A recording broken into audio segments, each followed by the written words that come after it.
Okay, everybody, we're going to start our next unit today, which is circle geometry. And the first part of this one is tangents. So a tangent is a line that touches the outside of a circle at a single point. You've probably heard this word used before, but this is the mathematical definition of it.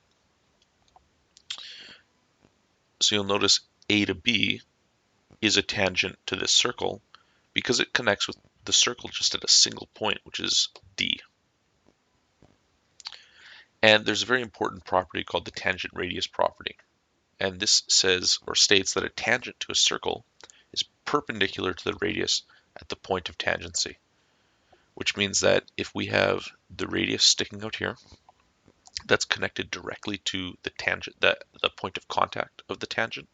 So if AB connects with the circle at D and we have the radius drawn out to D, then it's going to create a 90-degree angle there. Okay? So what can we do with tangents? Between the tangent radius property, so that making sure, or us knowing that there's a 90-degree angle between the radius and a tangent, and a couple other skills, we can start solving more complicated questions that combine the uses of those skills and those pieces of knowledge.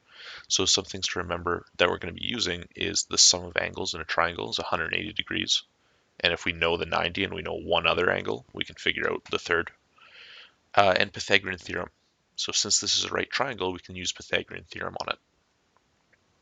So let's switch over to a couple examples. I'm just going to do the 3 examples in your textbook, and then I'll let you guys tackle some of the practice problems that there are. Excuse me. So for example 1, it says point O is the center of a circle. We got point O right here, and AB is a tangent to the circle. So they're telling us that the line AB is tangential. It only connects, and we can see that it only connects at A. In triangle OAB, so this triangle here, the angle of AOB, which means O is in the middle of that measurement, so O is the angle that we're showing. Angle O is 63 degrees. And it says determine the measure of angle B, where our X is. So at first, it seems like we don't have all the angles that we need, but because the tangent radius property, then we have a 90 degree here. And we can say, okay, well, we know 90 degrees plus 63 degrees is 153 degrees. And 180 minus 153 degrees should give us 27 degrees. So we can identify that our X equals 27 degrees. And if you want to set this up as an algebra problem, you absolutely can. You can go 90 degrees plus 63 degrees plus X equals 180, right? And then you can subtract 90 from this side, you can subtract 63 from this side, and do both of those things here. And you'll end up with the same answer with X equals 27 degrees. Okay. So if we were to finally answer that question, we would have angle OBA equals 27 degrees, and that would be our final answer. So hopefully that makes sense. Let me know, shoot me a message if it doesn't, and we'll try question number 2. Keep in mind, I'm just using a single image for this. The images in the textbook are different, but I didn't want to have to like draw a perfect diagram for each one, so pay attention to the labeling. My diagram's not to scale, but that's okay because I'm labeling it. So if you label your diagram properly, it doesn't have to be to scale. Don't worry about it too much. It should be generally correct, at least more correct than what I'm doing here, but I'm just using a clean template, so it's a little cleaner. Okay, example 2, we have the same center. We have O, and CD is a tangent to the circle. So we've got CD here as our tangent, and CD is 15 centimeters long. OD, which is over here, is 20 centimeters long. Determine the length of the radius OC. So we're trying to look for this line, basically. And we know that since this is on the wrong one here, since this is a right triangle and we have two sides, we can actually find the third side using, that doesn't look like an A, using Pythagorean theorem. So a squared plus b squared equals c squared. And we have to identify that we're given a squared. This is the hypotenuse, so this is c squared. So we would write something like this. We would write 15 squared plus, and they label it as d, which is a little frustrating to me. We'll keep it with that, but I would write that as b squared on here because I know I'm going to be using Pythagorean theorem. And then this one is 20 squared. And then all we have to do is basically do our multiplication. So 15 squared, and what do we get here? We get 225 plus d squared equals 400. We'll subtract 225 from each side. Oops.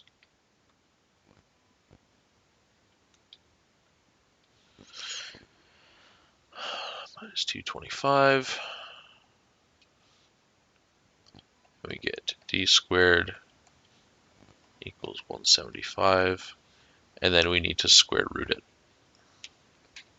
So we can get just what d equals. And it says to round to the nearest tenth, I believe. So we would end up getting, like 13.23. But we'll round that to d equals 13.2, and we're in centimeters. Okay, so we would answer in a word form, right? I'm not going to show you guys what the word answer would be in my poor writing, but it would be something like what they say in the textbook. The radius of the circle is about 13.2 centimeters long. Let's try this last one. This last one's probably the weirdest one, but I really like this question. It makes you think a little bit. So the problem says an airplane A is cruising. So our airplane is, sorry, I'll label it here. This is our airplane up at the top.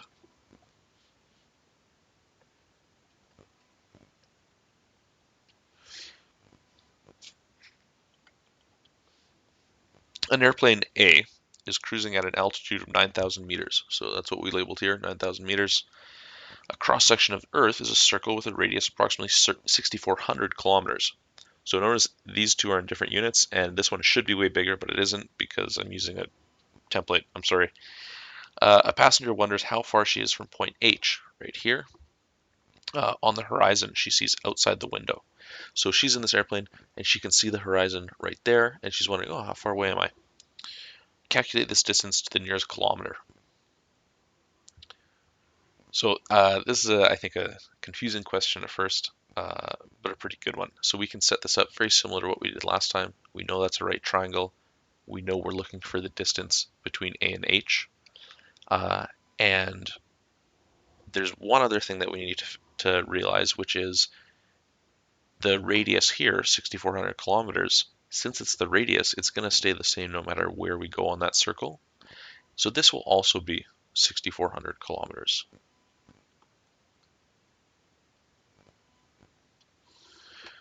Which means that we can set up our Pythagorean theorem almost the exact same way, where we say this is our hypotenuse. This entire side is our hypotenuse, right? So we're going to have to combine these two numbers. But we know that one of our oh, I see. Sorry, guys, I'm on an incorrect layer here. So we know that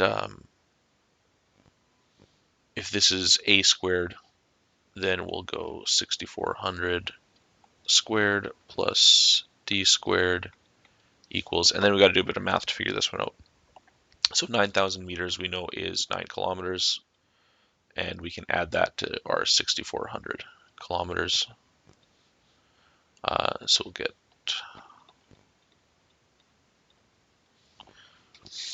as our measurement, and we can go like this.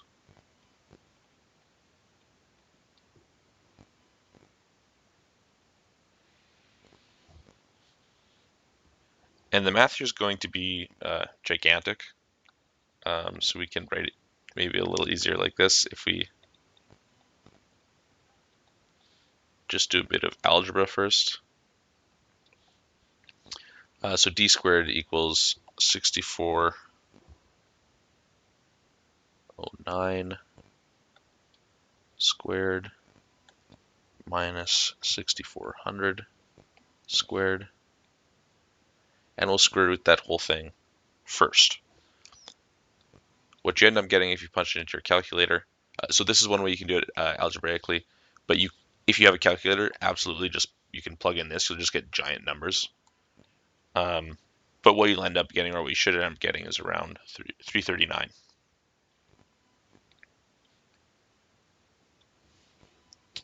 And then they say round it, so you end up getting, oh, sorry, we already square rooted. Remember, if I put the square root in there, technically I'm putting it in here too. So then what we end up getting for our final answer is 340 kilometers, because I think we're asked to round. Yeah, to the nearest kilometer. So we say D equals 340. And that's it for that question. And I guess for this video. Have a good day, guys. Cheers.